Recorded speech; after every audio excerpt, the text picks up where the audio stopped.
Oke ya, salam ya. Saya ingin menjelaskan ya apa yang Muslim tuduhkan ya. Ayatnya ya yang dituduhkannya. Saya akan menjawabnya satu-satu ya.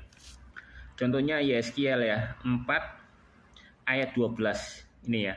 Makanlah roti itu seperti roti jelai yang bundar, dan engkau harus membakarnya di atas kotoran manusia yang sudah kering di hadapan mereka. Nah, ini dia hanya baca satu aja ya.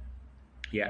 Tapi ya dia nggak baca selanjutnya, ini 13 ya. Selanjutnya Tuhan berfirman, aku akan membuang orang Israel ya ke tengah-tengah bangsa-bangsa, dan demikianlah mereka akan memakan roti najis sana.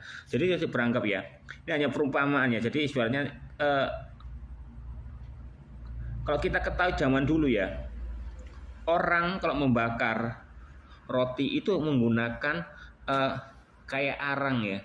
Arangnya itu terbuat dari kotoran sapi atau kotoran unta, karena zaman dulu di padang pasir susah pohon ya, bahkan pohon nggak ada ya, mau bakar pakai apa. Nah zaman dulu di antara seperti Israel, Arab itu bakar tuh pakai kotoran sapi ya atau unta ya.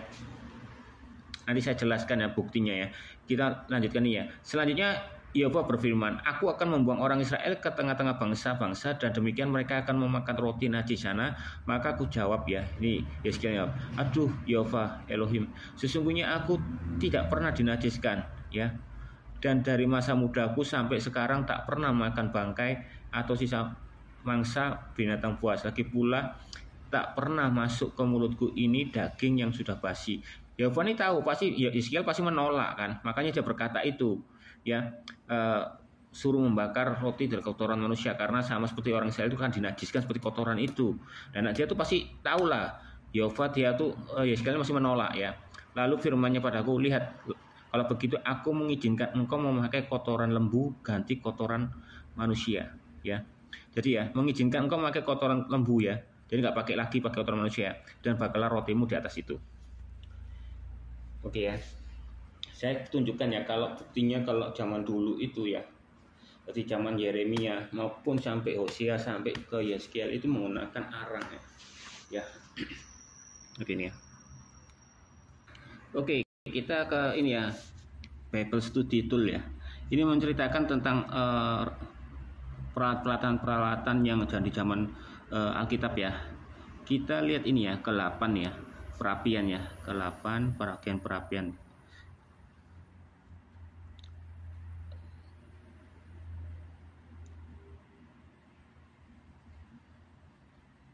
Nah ini ya, di Yeremia 36:22 ya, mengatakan ya, perjanjian lama penemuan perapian yang sering memperlihatkan begitu banyak perlengkapan ya untuk pemanasan telah dibuat, akan tetapi tidak mungkin corong asap disediakan ya. Asap dari kayu atau bahan bakar arang ya dibiarkan masuk ke melalui pintu dan jendela dan banyak celah ya, karena kalau corong asap tidak dimungkinkan kan, itu asapnya akan masuk ke dalam rumah ya. Jadi yang menyala di hadapan Raja Yehuda di musim dingin mungkin terbuat dari arang ya. Jadi dilihat sama namanya itu pembakaran untuk pemanasan menghangatkan tubuh itu tidak menggunakan cerobong. Berarti dimungkinkan dia menggunakan arang zaman itu ya. Penduduk asing modern selama musim dingin ya berkumpul menghangatkan tangan mereka di cahaya kecil, penggunaan kotoran sapi dan unta untuk api tungku pembakaran atau ibaratnya tanur ya. Nampaknya terus berlanjut sejak zaman dahulu sehingga zaman Yeskiel 4 ayat 15. Nah, masuk akal. Karena di padang gurun tidak ada pohon, itu pasti. Kalau di sini kan ada pohon jati, pohon apa yang bisa dibuat bakar. Nah, kalau di sana nggak ada. Nah, pastilah menggunakan kotoran sapi dan kotoran unta. Tetapi karena Israel melakukan dosa, ya nanti akan bagaimana dosa, maka diplesetkanlah sama Yehova itu menggunakan digantikan dengan kotoran sapi, kotoran manusia. Nah dia pasti tahu lah kalau Yeskiel pasti akan menolaknya, tapi dia tetap memperkatakan itu biar orang Israel itu ngerti kamu akan dinajiskan, ya, kemakan makanan di atasnya najis itu. Nah otomatis Yeskiel kan nggak mau kan, ya akhirnya dia sama Yehova disetujui ya, kamu boleh ganti kotoran lembu ya. Soalnya apa? Soalnya dia pasti tahu memang tujuannya hanya memaksudkan kalau Israel itu akan dinajiskan ya. Ini untuk dari segini ya. Oke, ini di mana, di India ya. Seperti kayak ini ya. Ini tandurnya ya. Ya. Untuk memasak roti, pipi ini kan masih di Asia-Asia ini kan masih banyak pohon. Makanya dia 5.000 tahun ya, peradaban lembah Indus ya. Dia menggunakan api kayu memasak ya. Nah, di Arab maupun di Israel itu juga menggunakan seperti ini ya, tapi isinya bukan kayu ya, karena nggak ada pohon di sana ya. Seperti inilah bentuknya ya. Oke ini ya. Ini ya kotoran sapi ya, bisa jadi pupuk kandang ya, sebagainya ya. Kerbau, bahkan kotoran sapi ya di tanah, pengeringan kotoran sapi untuk bahan bakar ya. Dan bahkan ini di Tiongkok ini pernah ya, kotoran kerbau dikeringkan di dinding sebuah rumah ya, biar lebih kering ya. Dan gundukan kotoran sapi di India juga ya. Ya ini ya, kita ketahui ya. Bahkan ini malah ada inovasi terbaru ya, malah menggunakan briket kotoran manusia nih di akhir zaman ini ya. Nih briket dari kotoran manusia. Proyek ini merupakan limbah dari sumber energi. Ini tidak hanya menghasilkan sumber bahan bakar yang tidak terlalu banyak asap ya, apinya bisa tahan lama ya, juga membantu meningkatkan stabilitas lingkungan dan sebagainya ya. Sumber energi yang paling banyak tersedia ya untuk produksi gas metana ya, sebagai digunakan sebagai kompos ya. Ya seperti ini ya, di Nakuru nih ya, Kenya ya. Tuh.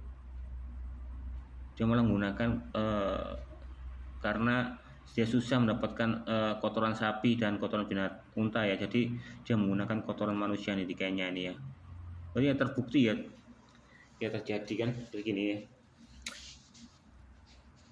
Oke ya, ini tandor ya.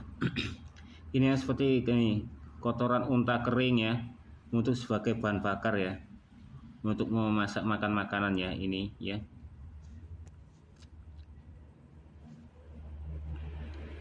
Ya bentuknya ya seperti gini ini.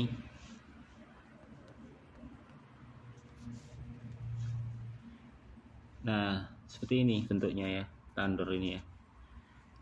Biasanya di India dan Arab ya. Cuma Arab tuh pakai kotoran unta ya, dan sapi, sama seperti Israel juga nih, ditaruh sini ya. Jadi ditempelkan di situ ya, pembakaran gini. Nah inilah seperti ini ya. Karena zaman dulu tidak ada kayu ya bos. Oke, jadi kita harus belajar sejarah ya. Jangan hanya baca kitab-kitab aja, tapi juga baca sejarah. Oke.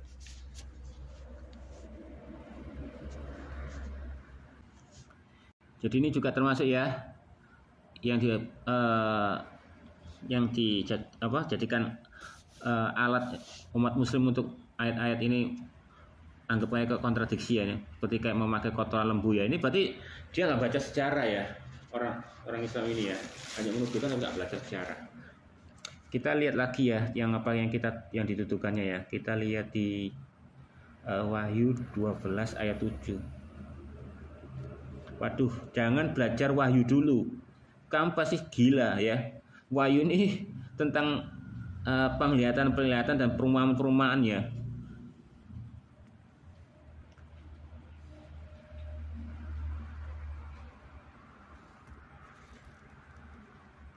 Makalah timbullah perperangan di surga. Mikael dan malaikat-malaikatnya berperang melawan naga ya. Dan naga itu dibantu oleh malaikat-malaikatnya. Memang naga itu ada. Semua ya, yang apa yang diciptakan oleh manusia dalam mitologi itu, apa yang dalam pikirannya itu sesuai dengan wujud itu dari iblis itu sendiri gitu loh. Ya. Di Cina ada naga. Di Islam Kejawen ada naga ya. Naga itu ada ya. Naga itu hanya perwujudan dari sebuah iblis itu tadi ya. Jadi ini nggak perlu diperjelaskan lagi ya. Jelas pasti nanti di waktu mau kiamat nanti malaikat akan berperang dengan naga ini ya. Ini kembali lagi ke Yeskiel ya.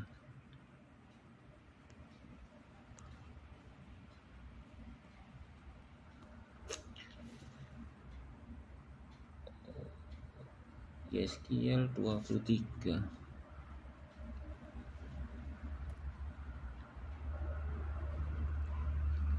Datanglah firman Yehova kepadaku, hai anak manusia, ada